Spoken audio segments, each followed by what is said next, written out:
Hell yes. Sweet. Guys, we're here with our second interview with Tony Gentilcore. Tony is a strength coach in glasses. You look so smart like that. Too, yeah. Tony's probably has the first blog I started reading when I got into training. I started reading it when I was still studying music, and everyone looked at me like deadlifts were crazy. Tony's up in Boston, right outside Boston, at a place called Cressy Performance. Tony, you want to tell us a little bit about your background? Yeah, a little background. I've been doing this since 2002, which makes me feel really old. I was talking to somebody the other day. I was like, something movie related came up the other day at the facility, and I was like, oh, when did that movie come out? And I was like, oh, I think it was 1997. Oh, there's my cat. I told you. Come on, Daggy. There we go. But I was like, yeah, I was born in 1997. I'm just like, oh my God, I was a sophomore in college in 1997. So so I've been doing this for a while. I graduated school in 2002. So, I started off as a regular commercial gym, corporate gym, personal trainer. Yeah. And kind of did that for 5 years and ended up moving to, I know you know the story, but ended up moving to New England with Eric. Yeah. We worked together at a gym together, and then we moved to Boston and opened up Cressy Performance in 2007. So since then, I've been doing that, obviously, but then also kind of on the side, like taking years and years to build up my own brand, and as far as like my name and doing my writing and stuff like that. So, I train athletes every day, mostly baseball players, but people just think we train baseball players, and we're not that, but we train a wide variety of athletes, and much like what you do, we get people who are beat up, just want to get fat, just want to go into fat loss, or just want to have abs, or their lower back hurts, they just want to feel better. We get a lot of that just as much as we do as we're training our pro athletes. So that's kind of that in the 1 minute elevator pitch. And that what you just said about you kind of train everybody. I just saw you at the Fitness Summit in Kansas City. And your post, your conversation was pretty much not about training baseball players. You talked about Jane. Was it Jane versus John? I think I titled it. It was my attempt at being witty. Yeah. Training Jane from Joe. Yes. Is do we need to train women differently than matters? It was pretty close to that. It might not be verbatim, but very close. And I think like my big takeaway, if you were like Harold, one bullet point and like 3 words, get stronger. 2 words, get stronger. Yes. Everyone gets stronger. Can you talk about that? The goal of strength for everybody. That's my philosophy, and I know it's yours as well. And as far as our facility in general, like we are about, certainly we take into context like what their goals are and what their needs are, And it's funny because Eric's a former competitive powerlifter. Greg's currently a competitive powerlifter. I mean, I've never competed in it, but that is kind of how I train. Right. Andrew is, he's never competed in it, but we all like to lift heavy stuff. Right. We don't necessarily train people like powerlifters. You know what I mean? I think that's a big mistake a lot of trainers make. Like if they're a bodybuilder, if they're a powerlifter, I mean, it makes a lot of sense. You tend to gravitate towards what you like to do, but I just like getting people strong, and that doesn't necessarily mean that they're going to be pulling a max effort deadlift on day one, or I'm going to go over to the squat rack on day one, and we're gonna test your front squat 3 rep max, and it has nothing to do with that. We're all about taking people through an individualized assessment, finding out what shakes free, seeing what red flags they have, looking at their posture, looking at their movement quality, and then we're going to use that as the groundwork and the foundation for what their program is going to entail. Taking the context like, hey, I'm here because my shoulder hurts, or I want to lose 10 pounds, or I want to improve my performance on the baseball field. It doesn't matter. Right. No, everyone that in our facility goes through an assessment and they get their own program. And the big umbrella theme is I want to get people strong. So I feel like that is the base for everything. Like you can't be powerful. You can't be, athletic, you can't have strength endurance, you can't have speed strength, all these qualities that we talk about as coaches without having a basic strength. So basically is taking that assessment, using it as a screen, and then applying that in the proper doses and what we would deem as a proper progression or regression at that point. So But yes, overall, it's like let's just get people strong. I think that's just going to help most people. Right. Yeah, I want to like internet high five you for that because I definitely agree. I feel like most coaches are agreeing there. Can I ask you about that assessment procedure that you guys use? Sure. Like just like an overall like. Yeah. Does it differ based on who's coming in?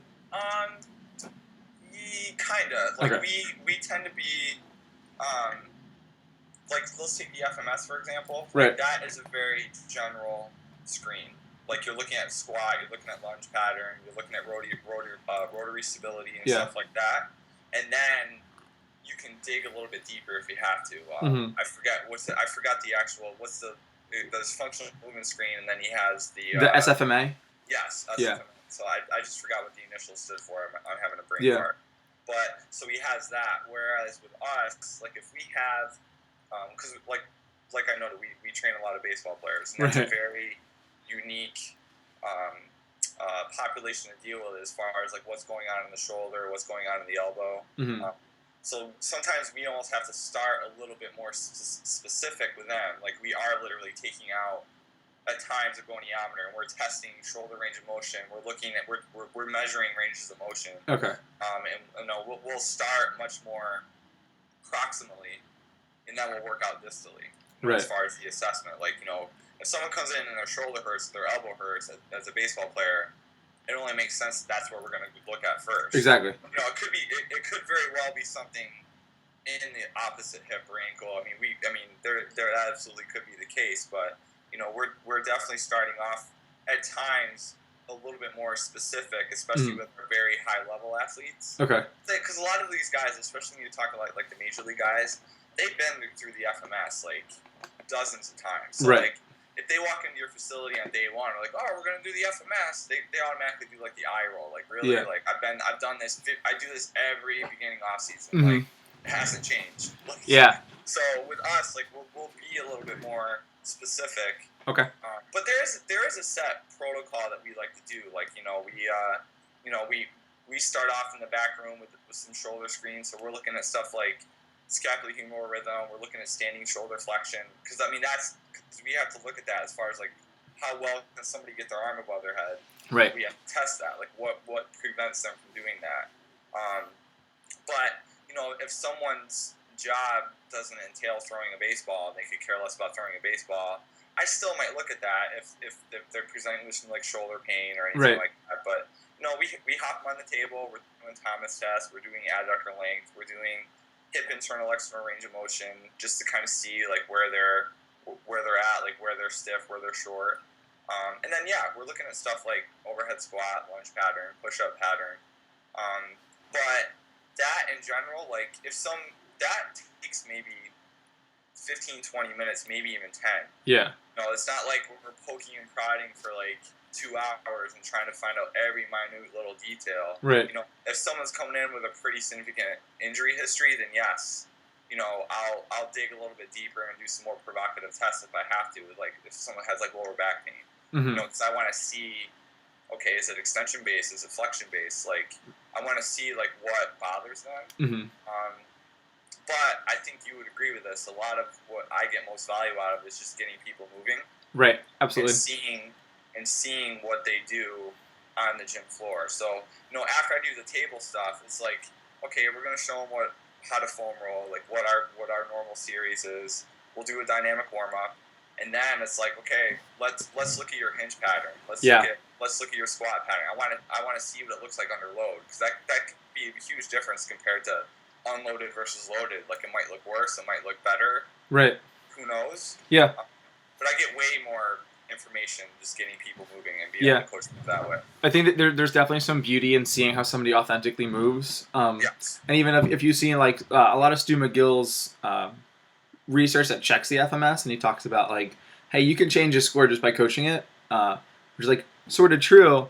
But I definitely like seeing like, hey, how will you authentically pick something up? Will you hold on to a coached pattern when you're like not getting coached? If I have to tell you to like get some more anterior pelvic tilt every time you hinge, and then I turn around and it's gone, like let's look at something that you can hold on to a little bit more. Yep. With the so you guys have a in-depth assessment. If you could take, we have we back when we first started, because we're trying to be all legit. mm-hmm. Like we literally had a sheet that we used, and we would mark it down. And now we've done it so much that it's like we do have an assessment or a health history sheet that we're working off of, right? And we're just adding notes as we're going. Awesome. It's not like I have back in the day we literally had a list where it was like, okay, Thomas test, what this, shoulder flexion, this, we would check it off as we went. Right. Now it's like, I've done so many that it's like I know what I'm looking for, and I think there is a lot of value in doing those general assessments, mm-hmm. and that is going to get just to see where people are. Yeah. And then certainly, like I said, we can dig deeper if we have to. Right. But for a lot of people, I mean, especially if they're healthy, I mean, there might not be any applicability towards that. It isn't the goal of the assessment isn't to, and I always harp on this, isn't to pick out every little thing that they do wrong or they're not perfect in. Because I mean, to me, that sets a dangerous precedent for the relationship. Right. Absolutely. You're just if your whole goal for the initial intake or the initial assessment is to point out, oh, your big toe dorsiflexion's off, you have a horrible hip hinge, your push up, you have anterior humeral glide, so you have horrible shoulder stability, the forward head posture, and then they're just like, what the hell do I do right? Exactly. Then it's like, wow, this guy's just pointing out every single thing I do wrong. So I think almost in a reverse, I think what can be of value to a lot of trainers is just yeah, you want to show them that, okay, did anyone ever point this out to you or this, but then also show them success. Exactly. Let's show them, okay, let's see what you can do and do well. And I think that to me also is it just sets a better precedent for the relationship. Absolutely. If we look at that impact of kind of pointing out flaws and stuff, do you think that there's ever a point when you're writing programs or when you're coaching? I ask that as if maybe you've done it. I'm pretty sure you do it. If you'll change an exercise as soon as somebody starts it, just to get them right into a successful pattern. I'm not infallible. I'm not perfect. I mean, I feel like I write good programs, and when I do an assessment, I feel like I'm writing it pretty on point. But yeah, I mean, that happens all the time. I might say, hey, we're gonna do trap bar deadlifts, which to me is the most remedial, easiest trap or deadlift variation to start with. Yeah. And that might be too much. So I'll have to regress it to a kettlebell sumo deadlift. Okay. Or or I might just say I might start somebody off with a front squat thinking that'd be fine, and it just doesn't look good. It's okay, we're gonna go goblet squats. Right. They're still squatting. Yeah. It's just a regress and they don't know any better. It's not and they might say I mean, some people might be oh, well, he's regressing me, that I'm a walking ball of fail. Yeah. And that's, you can word it appropriately. Be oh, we're just not ready for this one. We're going to do this one this week, and then we're just going to see if it cleans up. And absolutely. It is how you word it. Yeah. It's oh, that's horrible. We're going to do this instead. I want to do it that way. Yeah. Unless it's somebody I knew and I had a good rapport, then I would easily call them out. But. Exactly. Something that we've been trying to do at Mark Fisher Fitness is not use the word regression on programs. Yeah. And sometimes that can come across as pretty frou-frou if you're never saying hey, this is something that you're not doing well yet. But I know that if we can always start, because almost every program we write will have at least one progression from their current exercise.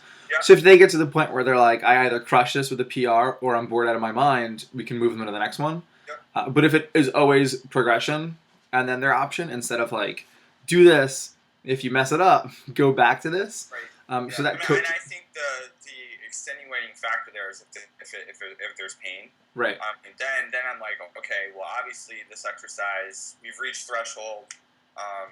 It's too advanced for you. I mean, then I think they get it. It's okay, well, if this hurts, I mean, okay, then we're going to regress it. Right. But that is a valid point. I mean, and it's not to say that's the word I'm using with our clients either. Oh, we're going to regress it. That's probably not the word I say. Right. I just say, hey, we're going to do this instead. But that's a very, very valid point that you make as far as I think how you word it and how you present it is going to, because it's the psychology. Absolutely. I know we'll probably touch upon this topic today, but as you say, psychology almost always trumps physiology. All the time. As far as like how we yeah. train clients. Right. Both are important, but like again, it's just setting that precedent right from the get-go. Right. That the comment about pain and kind of how we're moving makes me think about. I've been obsessed with like seeing how coaching psychology is influencing how we move, and then sort of how how pain physiology dictates how we're moving. I listened to a John Fass, who I love, super nerdy. Every time like John goes contrarian on something, I'm like, yeah, keep that in check. Yeah, and he's the master of that. Like, yeah, so good about it. He helps keep us good. honest. Yeah. He's talking, I think it was Evil Sugar Radio, about pain science, Okay. and how based on like the general literature, a lot of our like posture and pain conclusions are really more like assumption based than truly we know that this posture for like this dose response is causing some sort of pain. It made me think about sometimes we have people at MFF who like aren't moving at maybe like the level that you would see that yeah you can do that forever and be pain free, and they're still pain free. And something that just as an idea that I offered the other day was like, hey, maybe if they're in a position that like you wouldn't feel comfortable moving in, and they think that like they're having the best day ever doing that, maybe you don't need to talk to them about like spinal flexion or spinal extension and like how end range can be. I agree with that wholeheartedly. I think a lot of it too is like I think Dan John talked about this, and I read something he wrote a while ago. It was either an article or part of an article, or it might even be part of one of his books. But he's like, when we're initially coaching somebody, whether it's a squat, a deadlift, bench press, there's certain markers that I'm a stickler for, no matter what. Yeah. Like I want neutral spine. I mean, there's certain stuff that I look for that I will not compromise as a coach. Right. But at the same time, like then we start talking about chin tucks. Like that's something I like to cue. But if someone's doing that on week 1, month 1 of a program, they just started out deadlifting, I'm gonna let that slide. Right. There's certain things that I think if you're telling somebody 15 things they need to change, on their technique, it doesn't have to be like 100% perfect. Right. As close as possible. In the beginning stages, yes. Like I'm going to be a little bit more of a stickler, but does that make sense? Absolutely, yeah. I think that's a very, very good point. It's like that movement, that hierarchy of what you're cueing. Exactly. And two, the same can be said for like advanced trainees and athletes, and they're doing max effort lifts. Like it always boggles my mind when we'll post a video of me or Eric or any person like deadlifting a shit ton of weight, and like someone inevitably on YouTube or on Facebook or on Twitter be like, spine flexing, it's like it's fucking 600 pounds, dude. Yeah. It's not going to be like max effort lifts aren't going to be beautiful. Right. Like, it's just not going to look pretty all the time. Yeah.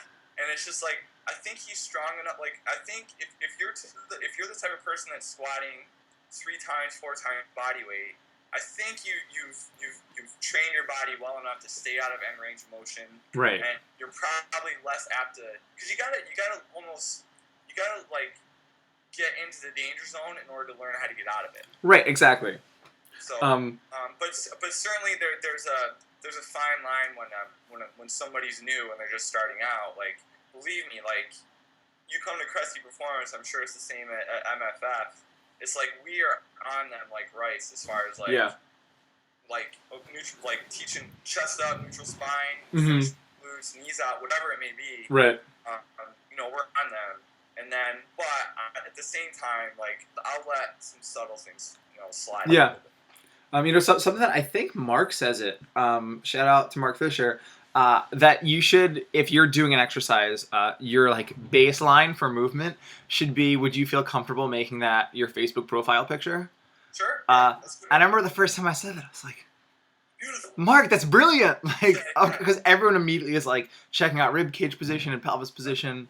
I was like, weird. We should start taking more pictures. It's like the window effect, because I think one of the best compliments you can get as a coach is when other coaches come to your facility and they're like, yeah, you guys are great job. Like, yeah. People are squatting to death. There's no rounded backs. Like, people move well. You know, like, whenever something was done incorrectly, it was fixed right away. Mm-hmm. I mean, that's like the bet. Like, it's like, you know, if you were a coach and you were looking at your athletes or clients through a window, would you be happy with what you saw? Right. You know, like that. It's like, you know, that it's like the same thing Mark's saying. It's like, you know, that's why it's like it's always funny when you see people posting like training videos of their client. I mean, like you see him like sometimes you wonder like why are you putting that out for the people to see? Like it's just like people with a really bad form. Right.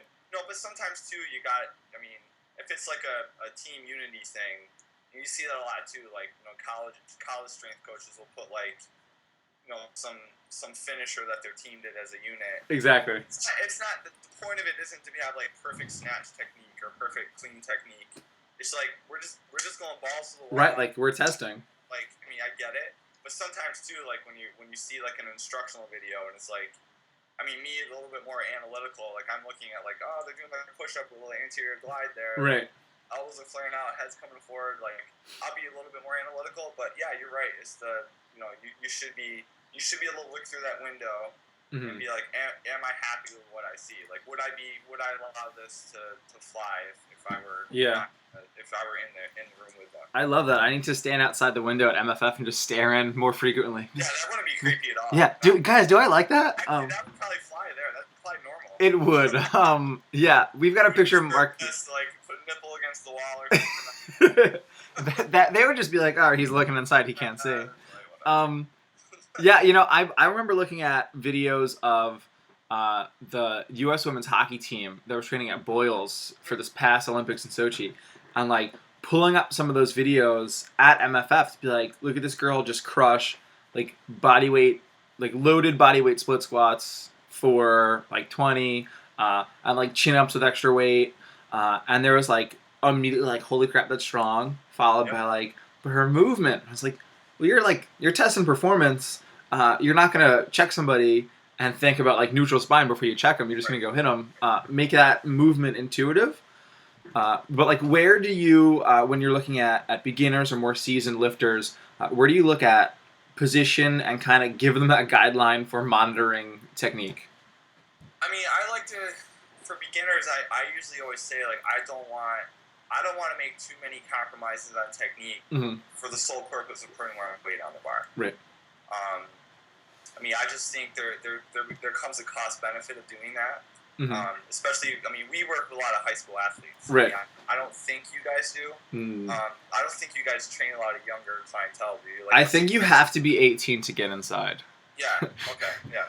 Yeah. That doesn't surprise me.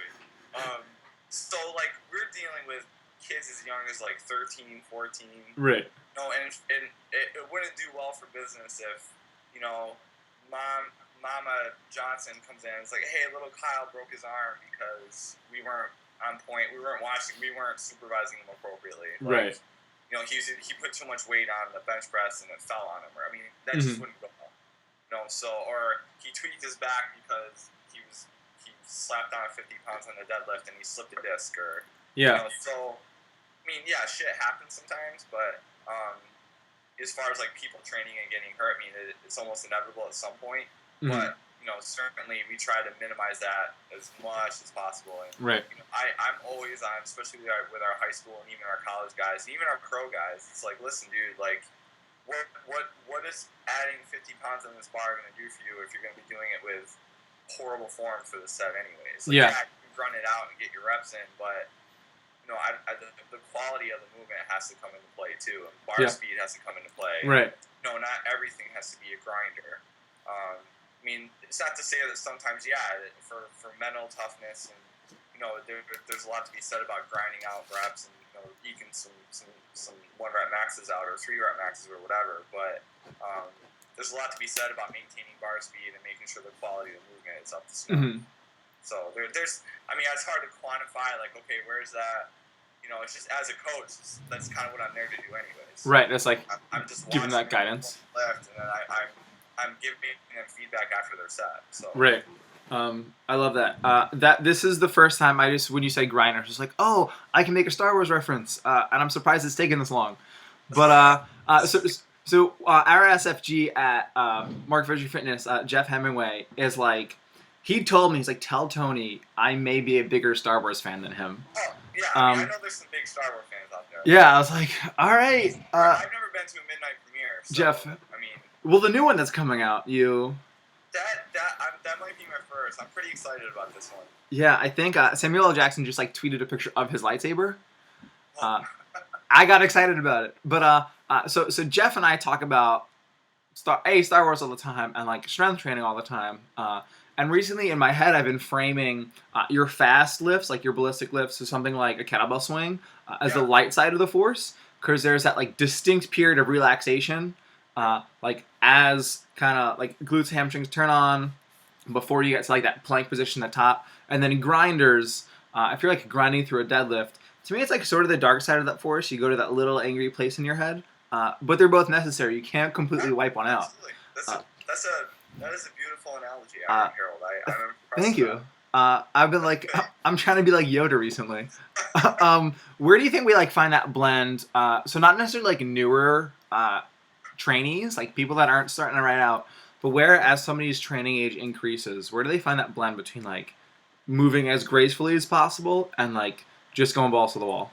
I mean, if I honestly, if I'm fine with them going balls to the wall, if I'm confident that they got their technique down. Mm-hmm. I mean, there comes a point where it's like you kind of got to let them spread their wings a little bit. Right. You know, it's like you can't be too. I don't know. Anal is the right word, but I mean, yeah, you have to border with threshold in order to make I mean, after a certain point, I mean, you can do 5x5 or whatever for a while and make good strength gains and get better, you know, for a year or two. But there does come a point where you kind of have to like get a little bit closer to that danger zone. Yeah. In order to make like significant progress. So, I mean, you know, it's tough to say. Again, that's a tough thing to quantify as far as like what's an acceptable level of grinding out sets. And, you know, I don't like to make a habit of it, but you know, I'm certainly not programming max singles every week, anyways. Right. You know, or max effort or heavy triples every week. So, I mean, and I don't even start programming that kind of stuff until I feel very, very confident that they could do so. Like, it's almost like if I would feel comfortable with them training without me in the room and knowing that they wouldn't hurt themselves, then okay, then we're good to go. I'll let them, you know, use a little discretion and start grinding out some sets. Okay. I know that's not a very good like concrete. Right. You know, but that's like that art of seeing who's in front of you and how they're doing that day. Right. Do you guys, what like personally and then at CP, how do you look at failure training to like literally the last rep in the tank? I wouldn't say we make a habit of it, but I see a benefit because like again, it's like one of those things where sometimes, you know, you get a bunch of guys in a room and girls. Yeah. And, it's like, let's just train and be stupid. And we're going to do stupid stuff, and, you know, we're just going to blare Wu-Tang and just go at it. Mm-hmm. You know, again, I don't find much merit in making a habit of training to failure. Right. But, you know, yeah, sometimes when you want to get the arm pump going before you go out, sometimes it's not a bad idea to do a couple extra sets of bicep curls to failure. I mean, we've all been there. We've all done it. Yeah. I just don't make a habit. I mean, from a programming standpoint, I don't make a habit of it. So, you know, there might be some times where we'll do like a little bit like of a stage system. So just to help people get a little bit more volume in. Right. Like if they have squats on the agenda, say front squats, and I say, okay, we're gonna do 5 sets. You know, week 1 we're gonna do 4x5 and then 1x10. Okay. You know, week 2 we're gonna do 3x5, 2x10. And then week 3 we might do 3x5, 2x15. Okay. You know, so I'll play with the higher rep ranges where they're gonna get their volume in. You know, and get that. You know, what do we want to call it? Training in the hypertrophy range, whatever we want to call it. But it's just a way to get a little bit more volume in and to kind of whet their appetite as far as, you know, getting their, you know, their pump in. But I'm pretty adamant. Like, I'm not a big fan of deviating away from shitty techniques all too often. Right. I just don't find that there's a lot of merit to that. Absolutely. That's just my personal preference. Yeah. And if people get hurt, that makes our health premiums go up. So we try to avoid that. Yeah. I like that. I just wrote something on Monday about high rep deadlifts. Yeah. I didn't see. I saw the title. I didn't read it though. Yeah. I saw it's a reference to Drake though. Yep. Yeah, I found that great picture of Drake on Imgur, and I was like, I got to use this one. And it wasn't necessarily like a reason why everyone should go out and like do sets of 50 when they deadlift. Right. But it made me think about like recently. So like kettlebell swings are increasingly popular in the last like decade. And we'll see stuff like I think it was Dan John wrote that like 10,000 swing challenge for T Nation. And a lot of people are like, sweet, I'm going to go do 500 swings today if you're using that challenge. But if I ever deadlift over 5, like, the world's going to end. And that one I was talking about, like, with less weight, like 25, 30% of your max, doing, like, a high rep set with good form, you get a shit ton of volume in. I'm pretty sure your heart rate's not going to be at 60%. It's going to be way up there. Right. But like just looking at getting that training volume in, and that was really like high rep deadlifting for conditioning, which sort of makes me think of those guys that do that CrossFit thing. But if we're looking at conditioning in general, where is it like plugging into what you guys do at CP?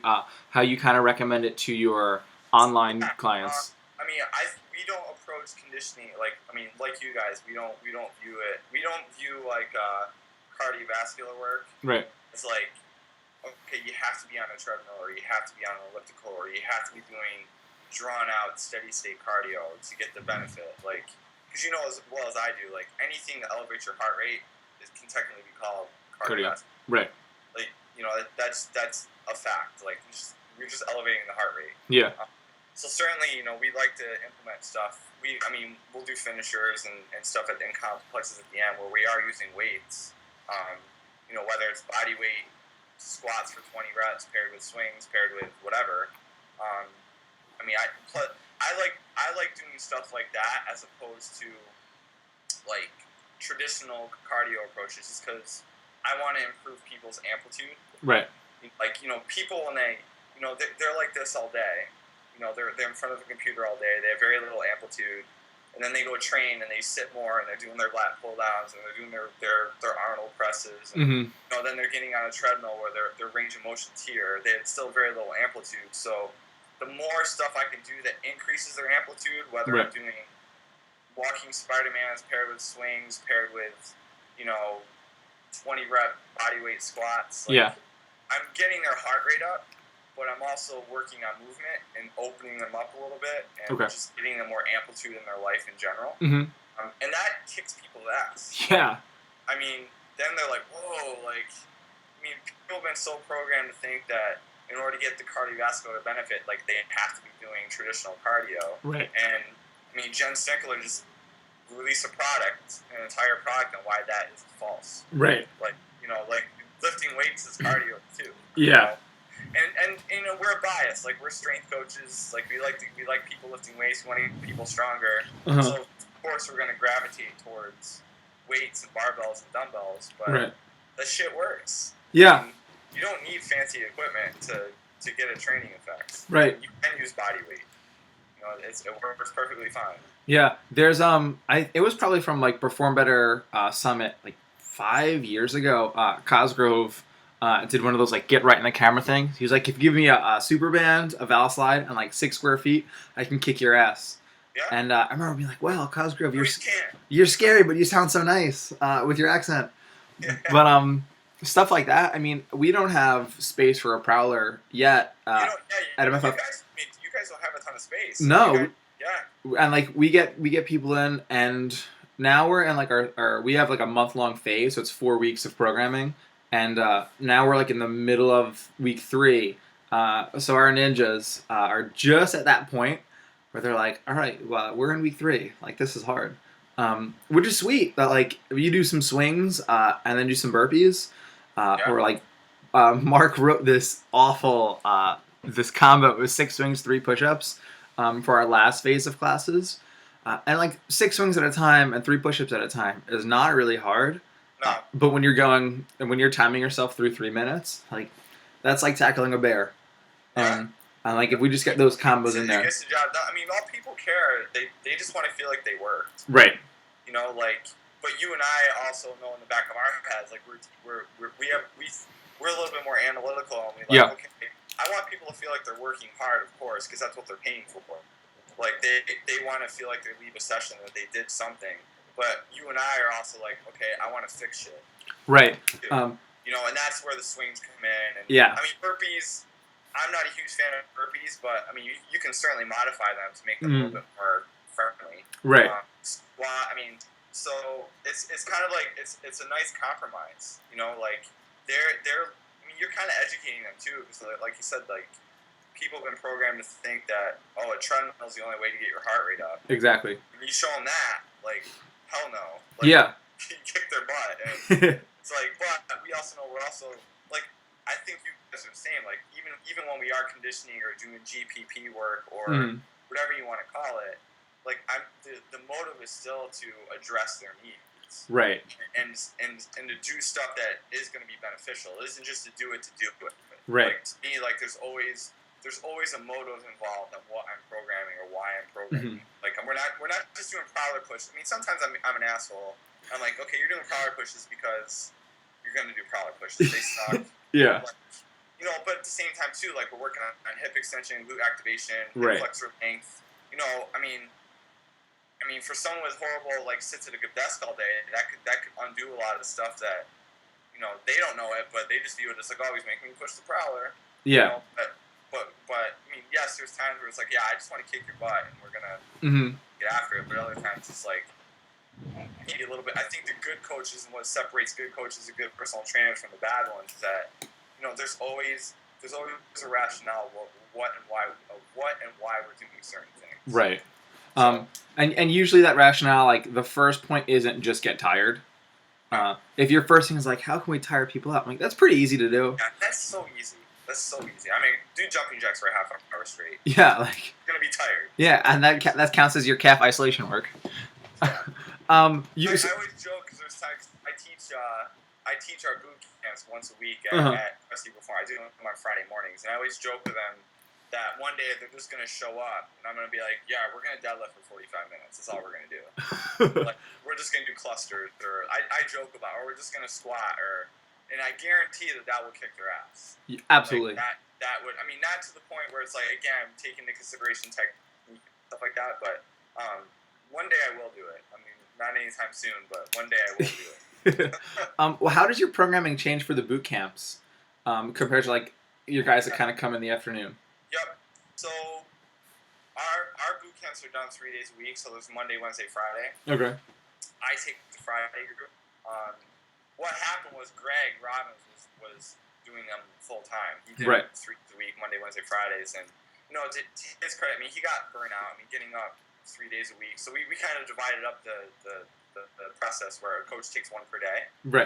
I volunteer for Fridays, so I was like, hey, I can get out early. I did it for completely selfish reasons. I'm like, I'll get in early on Friday. I'm out early on Friday. See you next week. Those things. So ours is structured in a way where Monday is a little bit more of like a higher rep conditioning day. And sometimes we'll implement some skill work, so we might teach to get up, or we might start teaching a new movement. Right. Wednesdays is still going to be a little bit more of like a circuit base.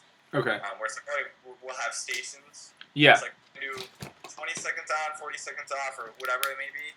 And Friday, which is my day, is a much more traditional CP day. Okay. Where it's like I'm still setting up like circuits, you know, depending on class size, but it's periodized in a way where it's like, okay, we're going to be here for 10 minutes. You're going to pair a trap bar deadlift for 5 reps, paired with a push-up variation for 5 reps, paired with a mobility or core exercise for 5.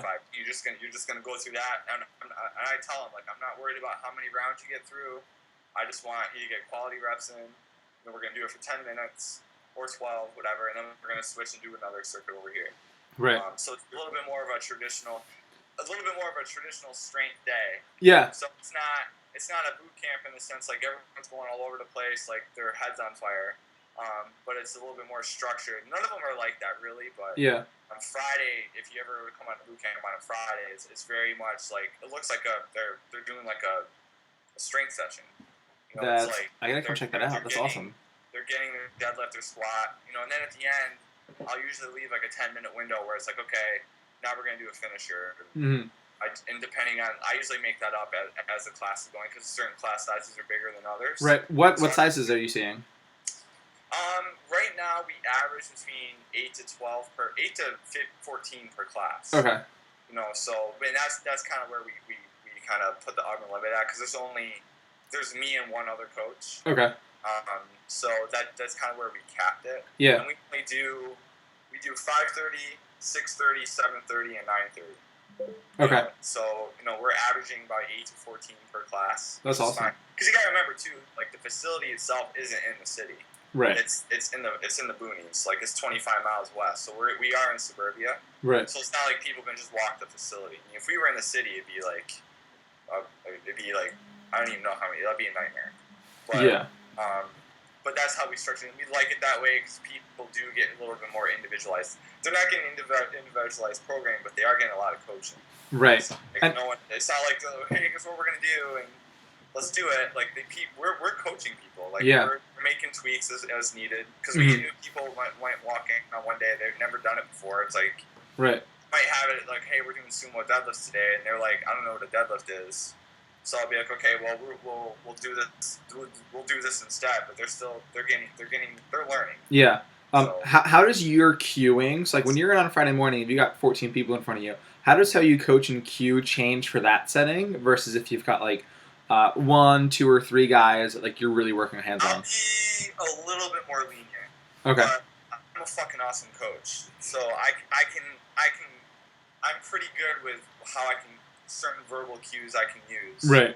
As far as like correcting stuff, like it's almost funny. Like I'm sure you get this a lot too. Like do you guys get interns and stuff at your facility or like coaches like, in there? Yeah, we'll have a few for our snatch program, which is like a 6-week long body transformation. We'll usually have interns in there who, while like our teacher is kind of going through everything, they can go and give hands-on cues to people.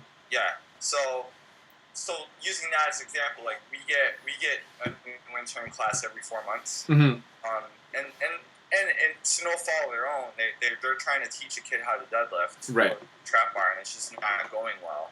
And like either Eric or myself or Greg or whoever will walk by and just be like, boop, boop, boop, boop. And it's like fixed in like 10 seconds. And right. Like, oh god, like so I'm pretty confident in my abilities that I can coach people up. I mean, I'm pretty hands on too. Like I you've seen me coach where exactly, and you kind of like put my hands on people. Like I'm not creepy about it, but I'm like. I don't back down, even if I don't know them very well. Like I'm like I think they sense that I'm just being a coach. So like exactly.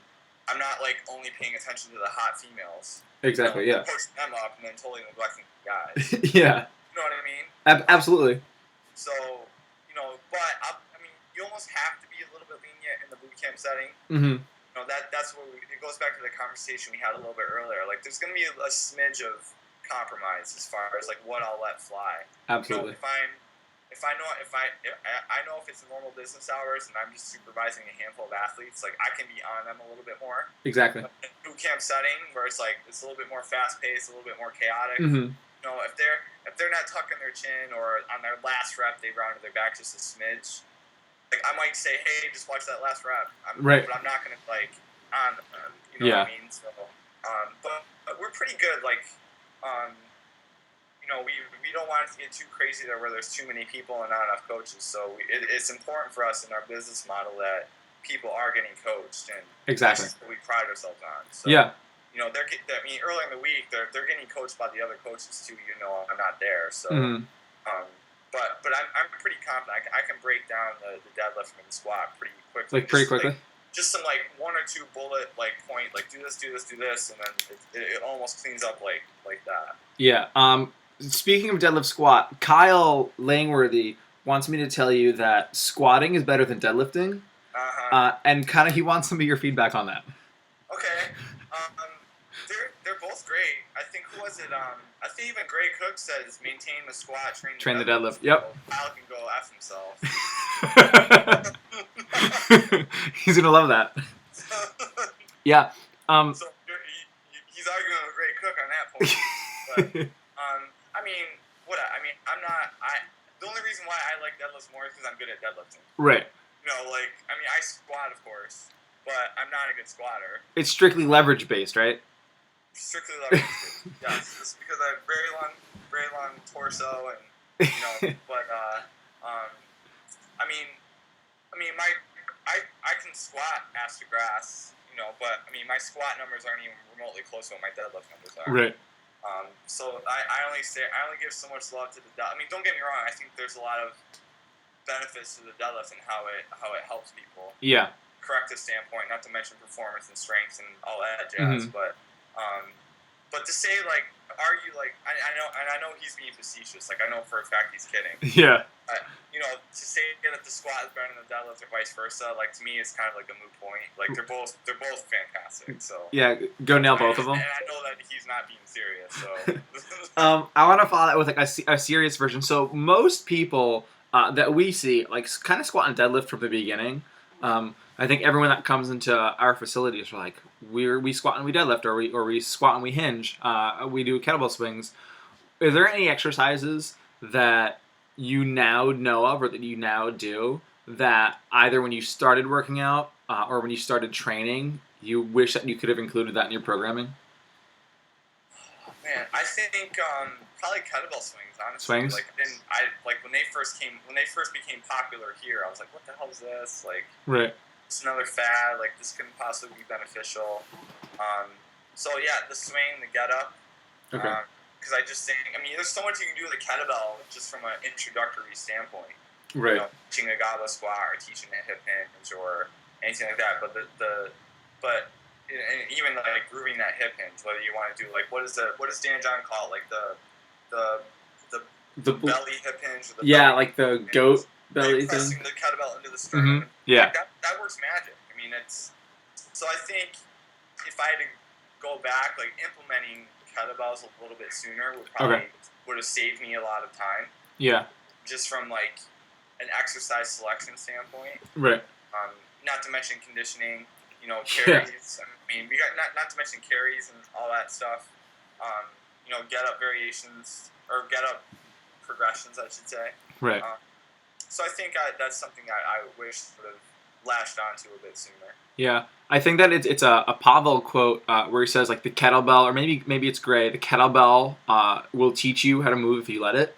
Yep. If you like let that movement happen. And before you mention that, we kind of want to like correct stuff from a movement like in a rep standpoint, but also like general movement in kind of like as we move outside of the gym. How are you guys now looking at corrective exercise, like how you program it or integrate it into what you're doing? I prefer sneaking it in. Okay. Like I don't even refer to it. Like we don't even have a section on our programs that say corrective anything. Right. Like the clients don't know either which way. Like what. Certainly the foam rolling in the warm up is part of the corrective. I'm doing this a lot. I'm sorry. Yeah. No, I like the air quotes. So certainly, like the warm up, that's being addressed to a point. Like we're doing our breathing variations, the PRI stuff. We're doing our positional breathing. We're doing our dead bug variations. We're doing adductor mobilizations, T-spine stuff. So I think they know that is serving a purpose, whether they deem it corrective or not. They know that that's like preparing them for their workout. Not to mention just kind of encouraging neutral or encouraging alignment. Yeah. But we sneak it in. So you've seen, even though I've used it a ton, but we call them fillers. Yeah. So if we're doing like the number one movement of the day, whether it's a deadlift, a squat, a chin up, a bench press, that's like the main like shtick of that day. I'll pair that, and they might be doing like 4x5 or 8x3 or heavy single. Who knows? Yeah. But I'm pairing that with a corrective exercise, like something that I know they need to work on, whether it's improved T-spine mobility or more positional breathing or ankle mobility or addressing lat length. So while they're resting, they're doing something beneficial. They're not just like talking about last night's game, or Right. I mean, certainly that's going to happen, but at least they're it's part of the program. It's part of the workout, so they don't view it as like, oh, I got to do my correctives. Yeah, it's built right in. Right, because I mean, once you start seeing correctives and posture, like most guys are going to be, they're just going to roll their eyes and be like, I'm not doing that. Exactly. So if you hide it, then it's kind of best of both worlds. Right, and that sort of goes back to that psychology of if you see like correctives or like rehab or whatever phrase you're using on your program, you're sort of like, I'm broken, they're fixing me, versus there's that, and there's just the meatheads like, screw that, I'm not doing that. Right. That's for wimps, or so like I said, on our programs, when somebody's holding their program, there's no mention of correctives or anything. There might be some pre-work stuff, but that's where they're doing their med ball stuff. And even when they're doing their med ball stuff, that's interspersed with mobility or activation movements or something like that. So, right. I mean, even then, it's hidden. Yeah. How do you? So, like, something that I love about how you write and how you explain stuff is that when I started reading your blog, it was like I didn't know anything. And so I was like, all right, cool, I can understand this. And now when I read something that's really technical, I can go back to your blog and say like, cool, Tony just made it in English, so I can now better figure out how to explain it. I don't know if I succeed half the time, but no, it's awesome. Like somebody thinks so. Yeah, I'm like it's always been in my baseline. How do you so the stuff like the idea of what Postural Restoration Institute's doing? Oh, yeah. That's like super technical. How do you like explain that or cue that so that it's more tangible? I think, that's like the flavor. That's like the it thing right now. Mm-hmm. The PRI. Yeah.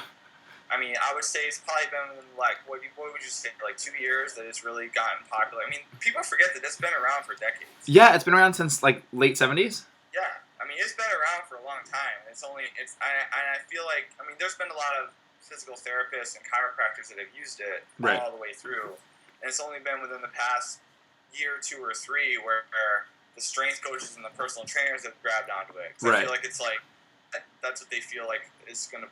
I don't know what the psychology behind that is. Yeah. But we use it at our facility. Right. We've implemented pieces of it. And basically the idea behind it is the human body is never going to be symmetrical. Exactly. So as much as we talk about, we got to get symmetrical, neutral, and the cool thing about the PRI guys is that they took into context our anatomy, and more specifically our organs. Right. And I know you know this. It's like liver on one side, heart on the other, right. diaphragmatic attachment, blah blah blah blah blah. Like most people just don't. They start falling asleep once I start saying that. Exactly. So really, I say, why are we going to do this breathing stuff? Like, what's the point of doing this breathing stuff? And basically, I just say it's diaphragm, and it's gonna encourage neutral. It's going to encourage alignment. So then when we go train, it's just going to optimize stuff. Okay. I mean, that's really how I explain it. I mean, sometimes I can get a little bit more technical. Yeah. But, with the PRI stuff, I mean, even though it's so popular now, we spend maybe, I don't know, 2 or 3 or 4 drills that take maybe 2, 3, 4 minutes to do. And then that's it. Then we're off. We're going. We're doing the rest of our workout. Like we're not breathing for a half hour. We're not going too crazy with it. And not to mention that is like, as you know, like there's a massive rabbit hole with PRI. And I think I'm starting to get to the point where I feel like it's being more detrimental than good. Mm-hmm. Trainers are starting to talk about, what if this and scapular anterior tilt. Right. They're getting way too technical. Mm-hmm. It's like the point is the body is never going to be symmetrical. Like so why are we? I mean, if someone's in pain, sure we can make a case, but first of all, that's not our job to diagnose anything, anyways. Right. It's just we can see movement impairments. We can promote optimal, and then hopefully use exercise and movement to enhance that. Yeah. But I mean, believe me, I think PRI is fantastic. We've included it in our format in our programming, but we're not. not going too crazy with it. And I'm not, and yeah, we're going to the modules, and we're having staff and services about it. And right. We talk about, the importance of breathing, and, and some people roll their eyes at it. Like some of the athletes, like, why are we doing this? And I'm just like, dude, it's a minute out of your day. Just shut up and do it. Right. Yeah. Like, it's not the end of the world. Like, but, I mean, I do feel, I don't know if that answers your question. Yeah, no, it does. But I just feel like, there's a part of me that loves it, and it's like, obviously, I see it works, and, we're just trying to get people into better alignment, or and which in hopes is going to enhance performance and how they feel. But at the same time, I feel like it's starting to get to the point where people are. That's like it's like fogging their mind. Right, and it becomes so dogmatic. You need to get people strong. Right. Like that is a huge part of what is going to help people. It isn't so much like, oh, we got to watch that left rib flare, and we got to focus on that for 15 minutes. Like, it's important, but let's also know the fact that they're very weak, and being weak is an impairment, and we need to fix that.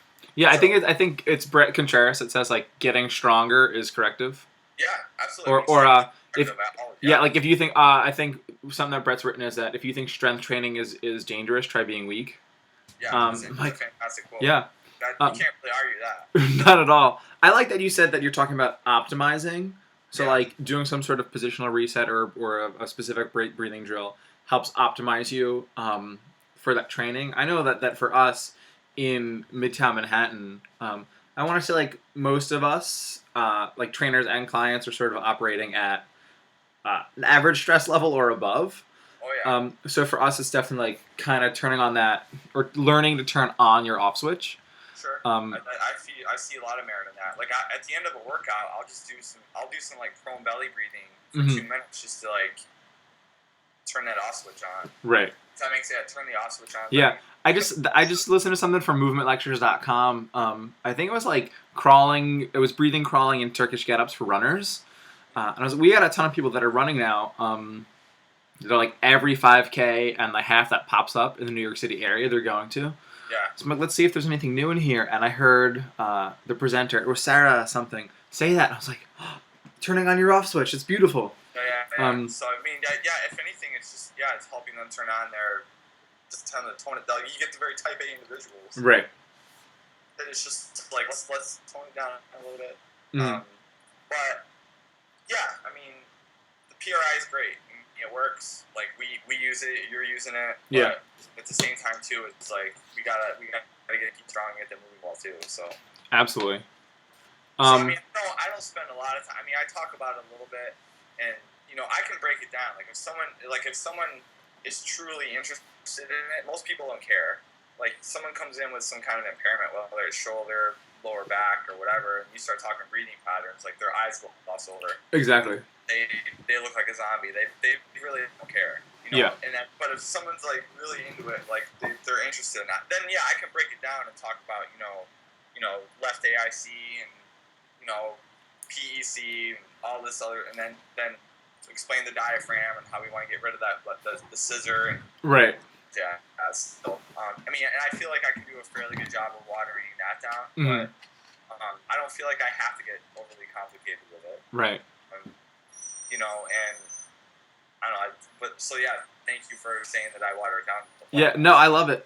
We're working with a physical therapist, Connor Ryan, who's at Drive 495, and people will come back from Connor and say, like, I have to do my Connor breathing. And I sort of have to look at them and be like, all right, what the hell does that mean? And then Connor's great about just sending them, like, a PDF that's, like, the cues and, like, the positional reset that they've got, which is awesome because at least that way we can integrate. If he's giving them something, we can, like, go over it, make sure, like, they're doing it as their homework from both of us. Yep. But in general, I think it's, like, that learning to calm back down. I know that I went to iFast for postural respiration, and during all the breaks, I'd be like, "Where's Bill Hartman? Like, how does Bill explain it?" Because he's been making it so simple. Where I'm like, Bill, you should you're the Yoda of PRI for me. Just because you make it like you make 4 hours of lecture, 2 sentences, and then it clicks. And honestly, Harold, like I much prefer that. Yeah. Like, I mean, not to sound like a douche, but like my time is pretty finite, and like I don't really have. I mean, I'm coaching 6-7 hours a day. Right. You know, I'm writing in the morning. I'm writing programs. You know, I'm traveling now, doing all this speaking stuff. Yeah. You know, sorry for the noise outside. No, it's but it's you know, I hate reading research. Right. I absolutely hate it. So that's why I like stuff like Alan Aragon's research review or Brett Contreras' research absolutely, review. yeah. I like listening. I'd rather listen to Bill Hartman do a 4-minute YouTube video on why diaphragmatic breathing is important than do a 4-hour course on it. Right. I mean, as long as I get like the bullet points, you know, and I feel like I'm around enough smart people where if I wanted to dig deeper and I wanted to get more information, I could easily get it. Right. You know, and I know you guys are the same way. Like you guys are, as a unit, are always talking about stuff, and you know, I think that's important. I think it's important to be in an environment where you challenge each other and you're around like-minded people. And like, if I don't know something, I can walk 10 feet over and ask Eric about it. Right. Or Greg or Chris or whoever, Andrew. You know, so you know, and I'll admit it. I get to go to a modality myself, but Eric's been to a few, Greg's been to a few, Chris has been to a few. Yeah. We've had Mike Mullen come in and do an in-service. Right. I'm exposed to it, and it's not to say I'm not going to go to any module. I mean, there's one in Northeastern, which is like a mile down from my apartment. Yeah. In the summer. That's the one in August? I think so, yeah. Yeah, that's like on my list. I think I might go. But yeah, so I probably should go to that. I mean, and how many modules? There's I know there's a few of those modules where I'm not going to touch with a 10-foot pole. Like there's one on the neck. Like I'm not touching anyone's neck. Like right. I'm not messing around with anyone's neck. Like I'm not doing any. Like I think the pelvic one I heard is very valuable. Yeah. I'm watching the pelvis What's that? I'm watching the pelvis DVDs right now. And the way that Lori explains it is so, she like makes it simple. Yeah, there's a lot of diverse anatomy, and the neurology as she goes into like the testing stuff can be complex. That can be a value to me. That too is what's valuable about PRI. It makes you appreciate anatomy more. Absolutely. You know, I think we talked about it in Kansas City a couple weekends ago, where it's like that is a valuable thing about the PRI. It's right. Like, it just insertions and origins. Like it makes you. It's almost like a light bulb for you. I remember you mentioned it that way. It's like, oh my god, it makes sense. Yeah, everything like it's like clicks. I think Eric Otter has explained it as like an umbrella that kind of like covers everything else. Yep. And in Kansas City, I asked you that obnoxious question about how the right tricep is a spinal rotator. And I was like, and I was like, it sort of makes sense because Kyle Langworthy had asked me about it, but it made me like really appreciate when you go back to kinesiology, when you're just flipping through your flashcards and it's origins, insertions, and actions. And I'm sure like PRI sort of for me has flipped all actions. Yeah. They're all the opposite. But it definitely makes you kind of appreciate human movement and how our structure has. It's fantastic, but at the same time too, I don't want it to get in the way of the bigger picture. Right. Of like, okay, we got to get people stronger. I know you understand that. Yeah. And that's. But I feel like that question you asked me at Kansas City. I think that was like an impetus for me. Is like this could be a blog post where it's like now we have trainers asking that question. Where to me that's more of like a physical therapy. Absolutely. Like that's more like their rabbit hole. That has nothing right. to do with me. And it's not that it's not important to understand that. And I think you make notice of it. Like for us, like I think it's important for a lot of us to dig deeper and like want to understand that and like satiate our appetite for knowledge. Right. But at the same time, we also have to know our role. Absolutely. Like, okay, how? I think we talked about it before you even started this. Like, how am I going to implement this information? Like, right. Am I even going to be able to like take this information and apply it to my clientele? And some of it, no. I mean, actually, a lot of it, no. Yeah. Like, we literally use maybe a total of 8 to 10 PRI drills, and I don't even know how many there are. There's hundreds. Yeah. We use 8 or maybe 10 of them. You know, so. I don't know. There's probably a deeper discussion there, but I think Yeah. we're on the same page. No, absolutely, and I think a lot of it, like Mark Fisher's been watching Evolution of a Strength Coach, which is Boyle's like, what is it, like Functional Strength Coach 5, looking at how at MBSE they've systemized stuff, and like if you can make, because the PRI algorithm, the treatment algorithm, from my understanding, makes like, do you remember like when you first learned about the FMS? And the FMS drives you crazy. You're like, what? There's so much stuff. And then you hear like 4x4 and you like sit through a few presentations, like, oh, it's not that crazy.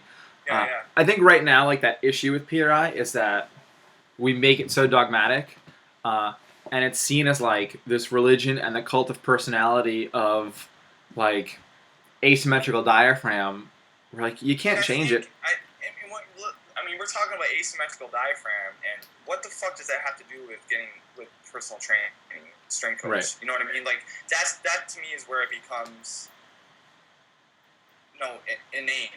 Like why are we talking? You know, I mean, yes, you and I get it. Like it's like, okay, this is information that we love and we want to learn more about it. But you know, you have some trainers out there that are horrible coaches.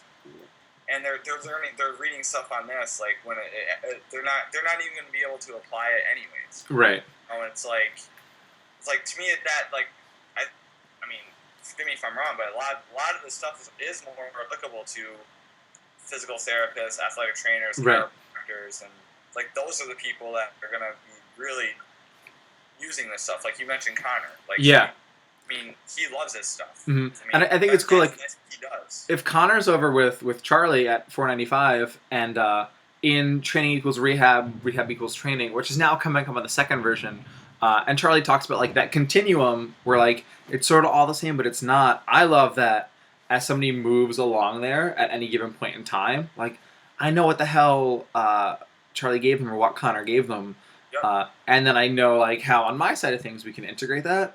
Where like I don't really want to use asymmetrical diaphragm as an excuse for somebody only ever deadlifting 135. Like that's bullshit. If you never get strong because of like this myth of neutral, because like we just misunderstand that and that's how it's been perceived. Like let's go fucking lift. Yeah. Like come on. So I mean I hope that more trainers and coaches grab on that attitude. Like, I think it's great that people are looking into it. Like, I mean, I'd be hypocritical to say otherwise because we did it. Right. You know, but I also think, like, we didn't take it, we didn't overdo it. Like, you know, we applied, we saw what we liked, we applied what we liked, we're getting good results with it. But I don't feel we're taking it too far. Right. And, like, it's not crippling us. Exactly. And there's definitely some, like, examples where now, when I check out stuff that's in High Performance Handbook, I'm like, cool, like, I can see the influence. But it's basically like move well, then go lift heavy shit. It's Gray's move well, move often. I bastardized that for that high rep deadlift post. I was like, and then move more, like just do more of them. But it's like, you can't please perfection, and that's probably the idea. Like, we're focused on that. How do you guys, I'm going to move a little bit away from PRI. How do you guys, as people become like more cognizant of how their body's moving, give them like those additional challenges, either with like new exercises that are in different planes, or kind of encouraging them to explore a different pattern? Like what do you mean? Like how do we include new exercises? Yeah, like how do you teach them? And then when do you give people, or if you give people the opportunity to like go pick their own thing? I mean, I don't, like, we're the cook, like they need to follow our recipe. Right. At the very beginning. I know it's a boil analogy. Yeah. But, you know, I'm always operating under the guise that I'm progressing people month by month. But I also I'm not trying to rush things either. Right.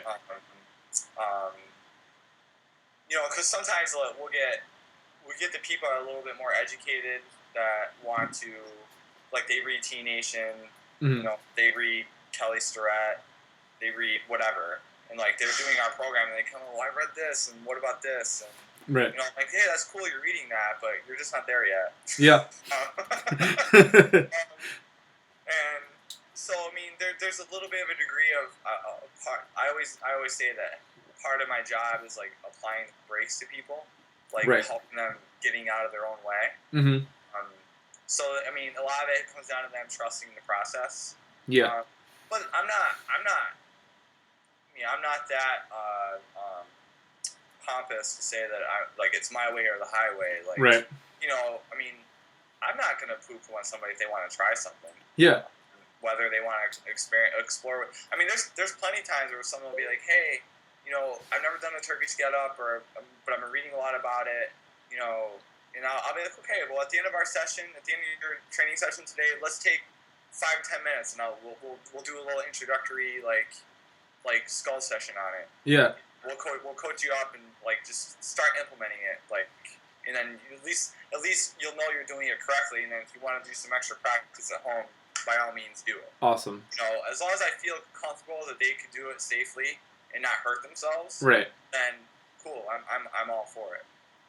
So I think that would probably be the best way to explain how I'm going to be introducing new stuff. But I mean, each month that I'm programming for people, I'm implementing new exercises or progressions of exercises anyways. But if they come out of nowhere and hey, I want to try a kettlebell armbar, I'll be like, okay, well, who'd you read it by?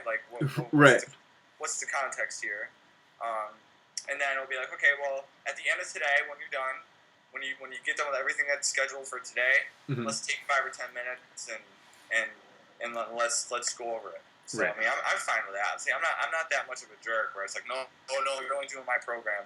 Right. Yes, they are going to do my program, but I'm perfectly fine with implementing new stuff that they come across themselves. Right. That's awesome. Because it's also careful. They have to. And a lot of times too, I got to take into or tell them if we're going to be adding stuff in, we got to be taking something out. Right. You can't just keep adding stuff in and more and more and more and more and more. Mm-hmm. You got to take from a programming standpoint, you do have to take some stuff out. But yeah, I mean, they come to me and it's one exercise they read about in Men's Health or something, and I'm like, yeah, you want to practice at home, by all means, let's do it. Yeah, that's awesome. I just had a conversation with Mark the other day about our class warm-ups and if we're adding something, then because we'll run on the hour for our classes, and it's sort of if you add something, there's still only 60 minutes. Yeah, we're seeing that, and we're a little bit different. No one's really on a time frame there. Right. People schedule their sessions, but it's not they get kicked out after the hours. Okay, you got to go. Right. I mean, they're designed to be done within 60 to 75 minutes, but people are hanging out there for hours. Right. So it's not like we're short on space, unlike you guys. Mm-hmm. We have to get people out because the next class is coming in. That's a little bit different. Right. Right. And you guys, I know that you have that gigantic hashtag CP family up on the wall, and you've built that awesome culture up there. And I want to say your cultures is pretty different from ours, but there's both gym cultures. Our culture's more PG-13. Right. Yeah. I'm saying ours definitely more R. How do you guys encourage your athletes while they're in there to kind of be more than just people working out next to each other? I mean, we encourage it. I mean, people don't. We have a lounge area for our athletes. Right. There's a ping pong table. There's a fridge. There's a couch. Yeah. They're encouraged to stay there and hang out. We don't allow people. What we poo-poo on is people walking around on their cell phone texting or playing a ping pong game in between while they're training. We say you're here to train, and then after that you want to hang out and goof off and whatever. That's fine. Right. But I think that hashtag CP family sets the precedent. Basically, mm-hmm. how we present ourselves kind of speaks for itself. We're not putting people on the clock and kicking them out after 60 minutes. They never see that. Right. So so I think right from the get-go it's encouraged hey, you want to hang out here and chill, and that's fine. There's nothing. I mean, there's a ping pong table for crying out loud. Right. That's there to be used. Yeah, that's awesome. It's a Cosgroveism. Be the best part of your client's day. Yeah, we get that all the time. Yeah. Which is awesome because it's a nice problem to have when people want to hang out. Yeah. You're like, man, like awesome. Like, but there comes a point where it's like, okay, it's time to go home. But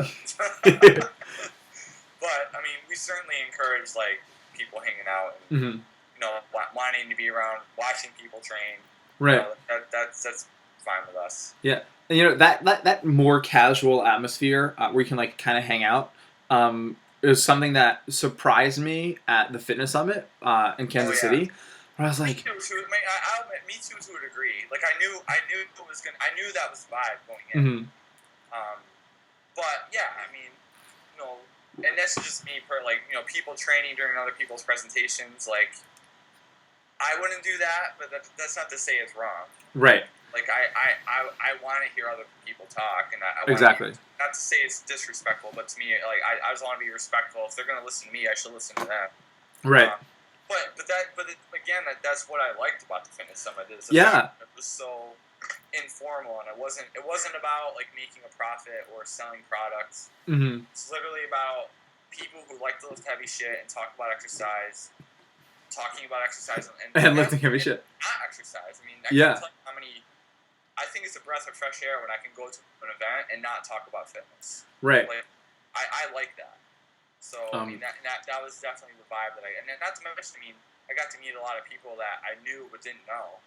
Yeah, it was sweet to sort of be like, I know like so and so's background. I talk with them on like Facebook and Twitter. Yep. Now like you're actually in front of me and I'm having an authentic conversation. Yeah. So it was. I loved the experience. Like I had a very, very good time. I hope I get invited back. Yeah. But yeah, I mean, I could see how it could be off-putting. I mean, if you've only been going to very formal events, right? Like, I mean, I don't know if Perform Better would count. I guess it would. Yeah, it's more formal. Or NSCA or anything like that, where it's just like very like regimented and like on point and like, then I could see how going to something like the Fitness Summit would be.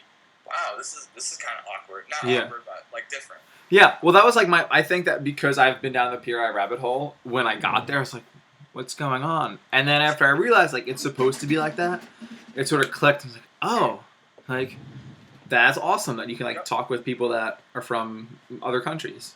Yep. So, I mean, I enjoyed it. You know what I mean? But I could see how there'd be some tidbits of it that would be like, oh, wow, I've never seen this before. But, yeah.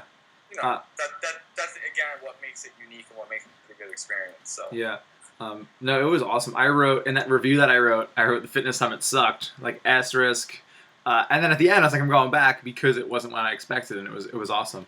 Yeah. What kind of stuff are you going to like for the rest of the year? What kind of stuff's on your continuing education calendar?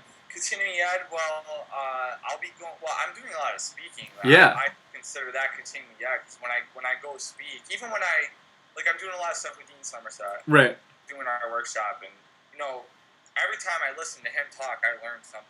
Right. Smart dude, and hopefully he would say likewise. I mean, I don't maybe. But I don't know. You guys have two coming up soon, right? Yeah, we have one in London in early September. Okay. And we're doing it in DC in October. Oh, awesome. And then we're in talks of maybe going to LA and stuff like that. So it's awesome. Like it's great to be able to travel and like people want to hear. I mean, it's always a little surreal to me that people pay money to listen to me right talk. So it's kind of cool. But I was asked to speak at the NSCA Personal Trainer Conference this year too. In DC, right? In DC. I'm going to that, so I'll see you. Yeah, so I'm doing like a hands-on shoulder assessment stuff. Awesome. So I'll be doing that. I'm going this weekend. I'm going to the Boston Sports Medicine. Yeah. So I forgot it's a long name. BSMPG. Yeah. It's too long. So when I first moved to Boston, I went to it because Art Horn, who runs it, was a high school classmate of Eric's. Oh. And, so we went like year one, and it was funny because like Eric and I show up in jeans, and it's like a sports medicine conference, so everyone was in khakis. Yeah. And I'm like, oh, I didn't get the memo about wearing like brown khakis to the sports medicine conference. But this is he was gracious enough to invite me to come listen this weekend, and it's nice because my girlfriend's going home for the weekend, so I have the entire weekend to like do what I want. So yeah. And I can literally walk right down the street and go. So right. I'm going to that this weekend, which would be cool. That's awesome. And And I'm hoping to also go to like that PRI one that we were talking about earlier. Yeah, 'cause I think that's at Northeastern too. Yeah, so that'd be. I mean, again, it's right down the street for me, so there's Exactly. no reason why I shouldn't go. Yeah. So, and then on top of like just reading and watching DVDs and hanging out with people, I'm gonna be coming down to New York. I want to come down to New York at some point, hang out with you guys. Yes. Lisa's been dying to like come to Mark Fisher Fitness. That'd be sweet. So, it's like if we go to New York, we have to train at Mark's. That would be sweet. I know I'm like yeah. like, so it's cool. What about you? You got some stuff coming up too? I think that the next thing that I'm going to is we got Perform Better in June. That too, yeah. Right, like, and they added that extra day. It used to be like the 3-day and then the pre-con, and now it's 4 days. So how are they doing it this year? It's Thursday, Friday, Saturday, Sunday. Oh, that's amazing. I know Providence is I think it's still their biggest one. I think so, yeah. I think last year it approached 1,000. Wow. Yeah, I'll be hitting that up. I usually Eric. I'm pretty sure Eric's speaking at it. Yeah. And then like he'll go on one day, and then I'll go like on like Friday or Saturday. I'll go for the day. Yeah. So I always look forward to going to that. So. Yeah, that's sweet. I think that there's 2 PRI clinics coming up that I want to go to. I think it's Myokin that's up near you. Okay. In August. Okay. There's also. I look into that. I'll see Art this weekend. I'll try to give more information on it. Okay. There's also one that's at IFAST that I may go back to. I need to go back out there too. It's been so long since I've been out there. It's so nice. And like Bill and Mike are just. They're gonna be here this weekend. At BSMPG? Yeah, because Eric Otter is speaking. Yeah, so Eric talked about that about his talk when we were in Indy. If you could see that, I think that. I'm definitely gonna go see that. Yeah, he's like he's a smart dude. Super smart. Yeah. That whole crew is smart. They're all smart. Yeah. We one of our trainers, Liz Messina, interned at IFAST this past summer, and then like got back to New York, and like we kidnapped her, and she's part of the team, and like just like random stuff that comes out, you're like, whoa, like that's brilliant. Yeah. I gotta make it out there too, because I know they do their seminars there. I mean, we have ours too. Like we'll be doing our fall seminar again. Yeah, when is that? And that'll be like October? I want to say that's September, somewhere. Okay. October, somewhere on there. Hopefully I'll be around for it. Like that would suck if I couldn't do my own seminar. So, yeah. But we'll make it happen. But, okay. No, I'm busy, so I can't complain. So. Right. That's awesome. Yeah, I'm happy about it. So. You know, something that we play a name game at the beginning of every class, and sometimes I'll like throw. There's like easy ones where like, what's your favorite color? And I threw this one at a class yesterday. They were like, I was like, guys, what was the last thing that you did with your body that you were impressed by, or like you didn't expect that you were going to do it and you nailed it, or it felt easy? So you're asking me that question? Yeah. Like, man. Try that one. I'm still like unchallenging of myself. Dude. Like I go to bed at 9 o'clock every night now, so I'm like, oh man, I'm like so lame. Man, geez, Harold. I honestly have no idea. Like, you just talking about like a fitness feed or like anything. That's a tough one, right? This is a tough one. My God, it just makes me realize how much of like a lame ass I am. Man, I'm drawing a blank. That's totally cool. I got like some cool responses. The one class I asked that to, they're all like, "I run faster now. Like I haven't been running, and I run way faster when I run." I was like, great case study for kettlebell swings and like running your 5Ks. Tony, dude, you answered so much stuff. That was absolutely amazing. Hopefully that was what you're looking for. Yeah. This is kind of just talking shop. I like doing that. I love that. It was great. That's the magic of like having that conversation where you're not like just taking notes the whole time. If you were like lecturing, where can I'm gonna put this up on my website. Where can people find out more about you?